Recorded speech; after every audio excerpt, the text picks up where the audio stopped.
Hey everybody, my name is Steven and welcome back to the Storytime channel. Without wasting any time, let's get into our stories of the day. Karen got slapped. Okay, so this only just happened a few hours ago and I still have a bit of an adrenaline rush, so bear with me. As everyone is bound to know, shopping lately has been a little hectic. The mass crowding has gotten better now that there are limitations on how many people can enter a shop at one point, but everyone is still pretty stressed out and all dolled up in their lovely fashionable face masks. All that being said, there is no excuse for what this woman did. I live in England and over here we have a certain big supermarket store with a burgundy/orange themed uniform. So after finally getting through the queue into the store, I grabbed a cart and I was off. I was there for maybe 20 minutes when I rounded the condiments aisle and caught what happened. First, there was a woman, younger looking, maybe a teenager, who was wearing an orange jacket, but it looked like one of those bright neon tracksuit ones, not the uniform. Crouching down on her knees looking through whatever was on the lowest level. I do that sometimes. The cheaper stuff tends to be from food companies who can't afford the premium shelf space. And she was wearing AirPods. Next, there was an older woman. Not a Karen in the typical haircut, overweight, overdressed sense, but she did have that face. That "I'm too important to be kept waiting, serve me now, peasant" face and no mask. Standing behind this clearly oblivious girl. She had to have been trying to get her attention before I even walked into the aisle, and for some reason, the moment I appeared, she snapped. I'll never know what possessed her, but this older lady actually reached down and grabbed the younger girl by her underarm, yanking her up to face her. The girl reacted as I believe many people would. Without even asking questions, she yelped, spun off balanced, and clocked Karen right in the face. It was glorious. The woman's nose started bleeding and the young lady was just standing there in shock. Someone loudly announced that they were going to go get an employee while I put myself between the Karen and the young girl, fearing the older woman may try to retaliate. The girl looked dumb with shock. Meanwhile, Karen started screaming. I didn't really catch what she was saying in the haze of it all, but I know a bloke behind me was shouting back at her, telling her she shouldn't have grabbed the girl and that it was her own fault. More screaming, then the employees showed up. From there, it was just a matter of getting everyone's stories. Pretty much everyone who stuck around saw Karen grab the girl first, so Karen had no leg to stand on, though it didn't stop her from demanding the police be called and that she was going to press charges.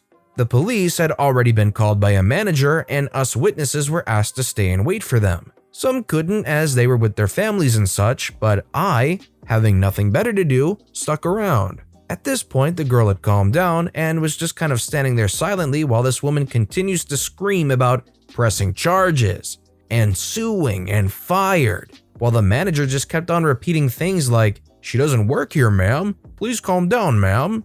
The police questioning was actually pretty fast, if boring. Not as all as interesting as it is in the movies.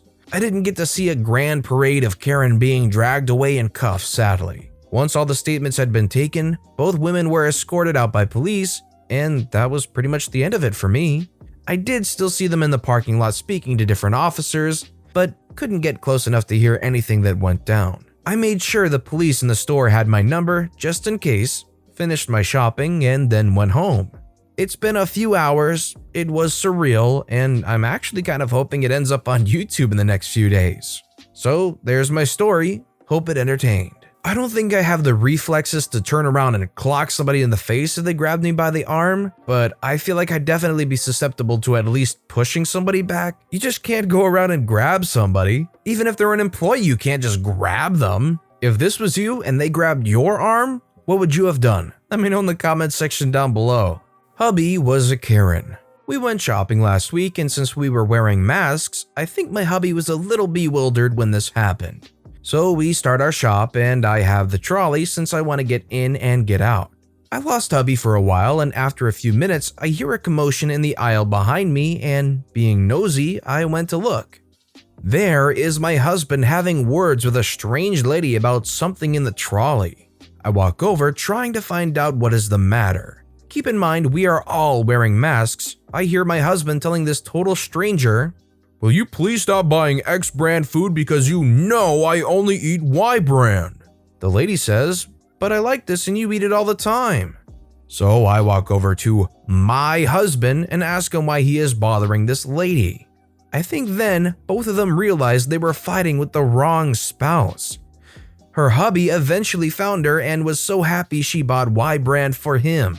My husband now makes me wear a mask that has my name on it, gifted by my aunt, when we go any place together.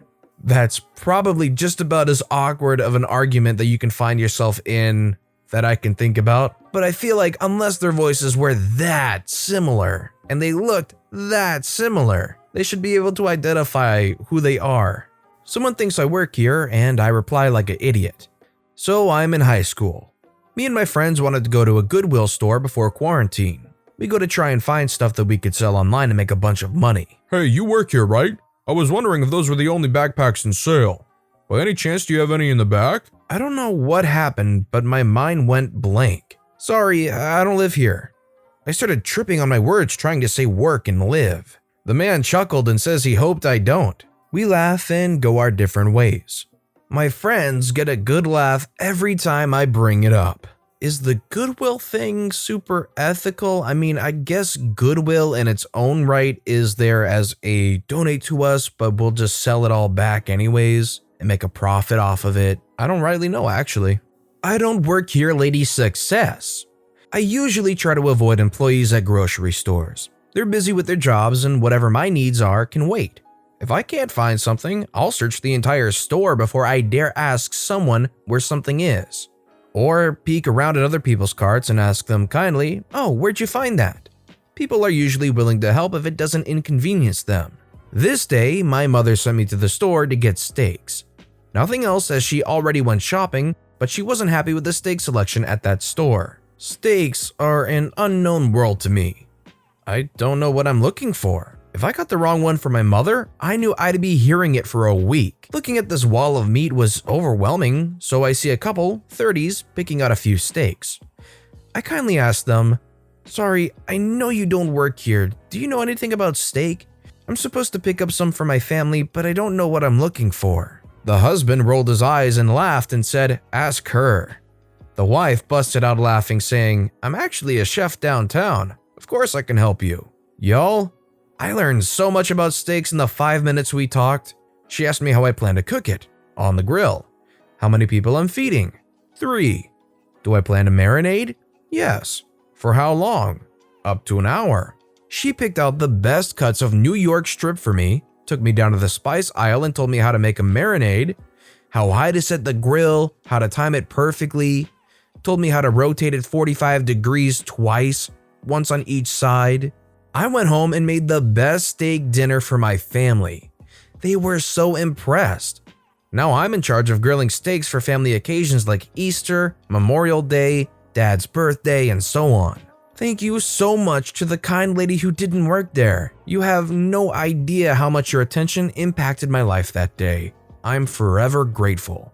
Fun at Home Depot. For those not familiar, Home Depot employees can be identified by orange aprons with a fixed flare, as well as a name tag. Granted, with a mask on, my OD green shirt, tan cargo pants, and torn up boots, all of which were covered in tile and stone dust, could possibly have been mistaken for an orange apron, but probably not. I was talking with a store employee that I know fairly well while in the tile and flooring section when I heard a very stereotypical "excuse me." Ron and I turned around and for whatever reason, the haircut and clad with a Coach purse was looking directly at me. I need to know about marble, granite, and travertine. Not a question, just the statement. I looked at Ron and he started reaching for some of the natural stone tiles so he could explain when he was interrupted with, I didn't ask you, I asked him. And I again became her target. Ron and I looked at each other and his hand went to his face to hide whatever expression he may have had.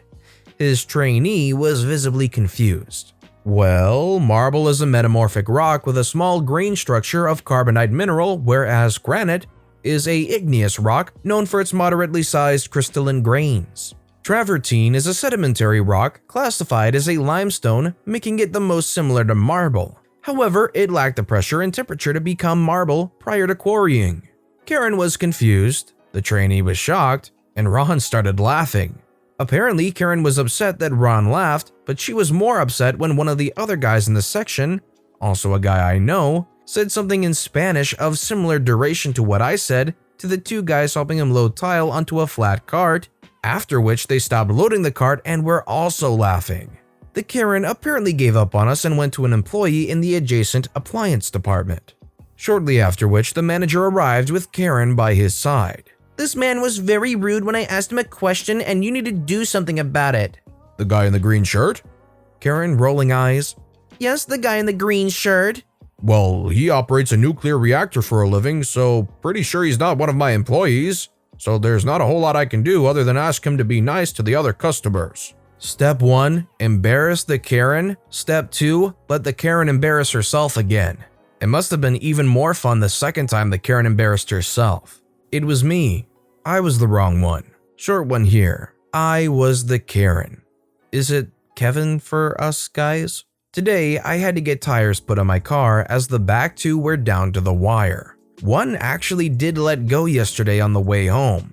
They were wearing out on the inside where I couldn't see. Outer tread looked worn, but not all the way flat. Anyway, I go to a Walmart next town over, about 30 minutes one way, because they were the only store within an hour drive who had tires in stock that would fit.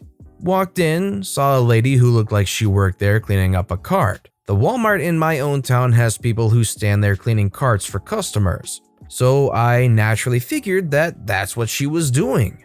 After about a minute, with her getting really deep into cleaning this cart, guess she realized I thought she worked there. She asked if I was waiting for a cart, then pointed to the corral of carts and said she doesn't work here. We laughed. Mine was awkward, I apologized, then went on my merry way to buy a set of tires. Writing this at the tire shop as they put on my car. Walmart would sell me the tires but not install them.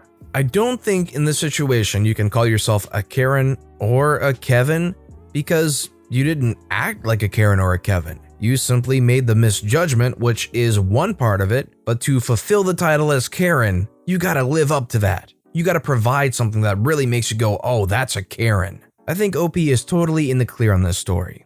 I'm wearing a Pokemon shirt and vaping, but I definitely work here. Okay, I was at a farming store with my mom a couple days ago. She was looking for chicken coop things. I'm not sure what all she was looking at, but she didn't get anything. I was looking for sunflowers in the outdoor flower area. It was super early, so there weren't many people around. At this store, employees wear black shirts with red vests, and I was wearing a bright red shirt with an Arcanine on it. Since I didn't see anyone around me, I was vaping. While I was looking at all the different flowers, a lady comes up to me and says, "Excuse me, do you work here?" No. Are you sure? Nobody would come here this early. I take a pointedly long inhale from my vape and blow the smoke behind us. Yes, ma'am, I'm sure. You should not be smoking on the clock. I'm going to call corporate. What's your name, young lady? Okay, call them. I'm gonna go find my mom. I walked away from her and she just stood there. They didn't have any sunflowers growing, but I bought a lot of seeds and I can't wait for them to grow. Sunflowers are my favorite. I feel like these people have an area in their brain that reassures them so hard that they are 100% right on everything that despite not outwardly appearing that they work there, vaping, and telling them to their face that they don't work there, they refuse to accept it and continue to act like you are the employee, denying them of whatever they want. But with that being said, that's all the stories we have for today. So what I want to know is, which of these stories that I've read for you today was your personal favorite and why? Let me know which story and why in the comments section down below. And thank you all so very much for watching and listening to the Storytime channel today. If you haven't yet, please consider subscribing to the Storytime channel and don't forget to turn notifications on so you'll never miss an upcoming video. Thank you all again so very much for watching and listening to the Storytime channel.